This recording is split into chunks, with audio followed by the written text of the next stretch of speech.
Listen up. Welcome back, and yeah, we got to talk about this one. Papoose is back at it again, trying way too hard to outshine 50 Cent, and hold up. This latest viral clip got people calling him out for pushing straight-up misinformation about 50 Cent. Just the other day, this blew up, with Pap claiming that 50 only hates on successful Black and Latino figures. Like, come on now, that narrative already fell apart multiple times.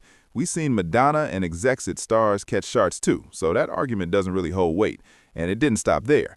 Pap doubled down and got cooked online, especially with 50 Cent reacting to the news about Gucci Mane allegedly being robbed and kidnapped by Pooh Shiesty, which sparked a whole new wave of snitching talk after reports said Gucci helped identify suspects. Then, on top of all that, March 2026 stats dropped for top rappers on the platform, and surprise, surprise, is still business as usual for Eminem. Meanwhile, some Jay-Z fans and even Diddy defenders were clearly bothered by how wide the gap is between 50 and everybody else this month. And let's be real, when 50 Cent told Pap to go make a hit if he wants real attention, that hit a nerve, because all this noise kind of proves his point. Listen to this. Low-key, these might be some of the better interviews they've dropped this year compared to the past. But hold up, I still ain't fully sold on it. I'm still ready to clown what they doing, no cap. But I'll give credit where it's due. The crew themselves don't feel as awkward as the interviews be. And shout out to Sasha stepping in around that 2-hour mark because, yeah, I got thoughts on that. Might save it for Patreon. You can tell she's getting way more comfortable on camera now, probably from all the hosting gigs she's been doing outside the pod, and it shows. She came back looking more natural, more relaxed. But let's be real, she's still got her limits, even if the confidence is building. And once Jay dipped, you could feel the shift. The energy calmed down, the horny level dropped, and they actually started getting into some real conversations. Now, when they started talking about women, oh nah, that part got deep quick. Don't even get me started. It reminded me of a convo I had before, where I thought I was him, thinking every girl had a great experience, and then reality checked me real fast.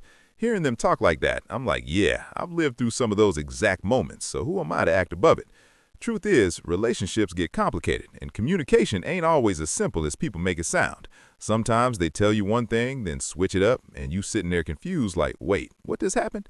Other times, they expect you to read minds, and if you don't, somehow you still wrong.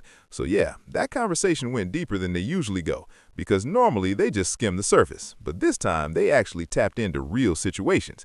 And when Ish admitted he couldn't satisfy one woman like that, listen, that's a big moment, because dudes don't like putting their ego on the line like that.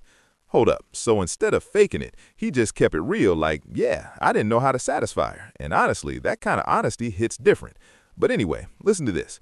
Once they finally locked in, Emanny started going crazy toward the end of the pod, putting up numbers like, oh, this the show y'all been hiding?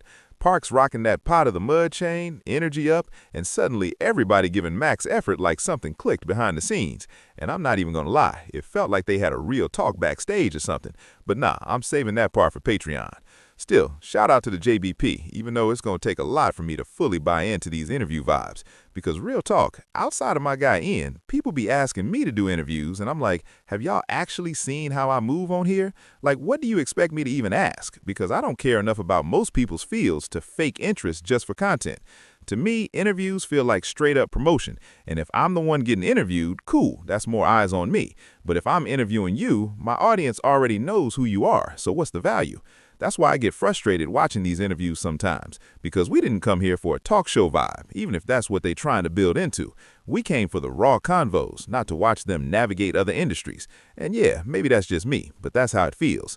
But then they drop a decent interview like this, and now I got to double back on everything I said, because clearly the audience does want it.